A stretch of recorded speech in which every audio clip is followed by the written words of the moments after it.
আমার নাম খায়রুল ইসলাম। আমি একজন এলপি টিচার, মানে প্রাইমারি টিচার। তে আমার স্টেট হইল আসাম, ইন্ডিয়ার আসামের মধ্যে। আমার ঘর হইল, আমার থানা পড়ছে মিকিরভেটা, পোস্ট অফিস মিকিরভেটা, জেলা মরিগাঁও, আসাম। আমার ঘর, আমার গাঁও, গ্রামের নাম হইল খান্দাপুকুরি।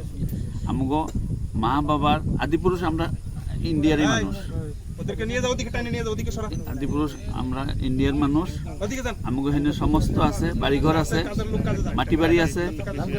হ্যাঁ, কোনো অসুবিধা নেই। আমার মা ওয়ার্ড মেম্বারে পাশ করছে, আমার ভাইয়ে ওয়ার্ড মেম্বারের মধ্যে পাশ করছে, এটিরও ইয়ে আছে।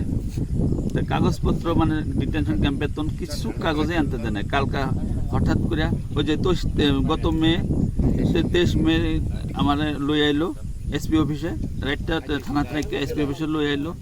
আনার পরে আবার এসপি অফিসে তো করলো কি ডিটেনশন ক্যাম্পে পাঠাইলো। হঠাৎ কালকা করলো কি ডিটেনশন ক্যাম্পের তো আমার লই আইলো। এই যে এখানে গেটটার নাম কি আমি তো চিনি না, এই গেটের মধ্যে লই আইলো। আন্না পরে ফজর নামাজের আগে আগে এখান দিয়ে আমার লগে সাথী ভাই 14 জন মিলে এখানে পার করে দিছে। হ্যাঁ, লগে দিছে 200 করে টাকা, বাংলাদেশি টাকা 200 দিছে।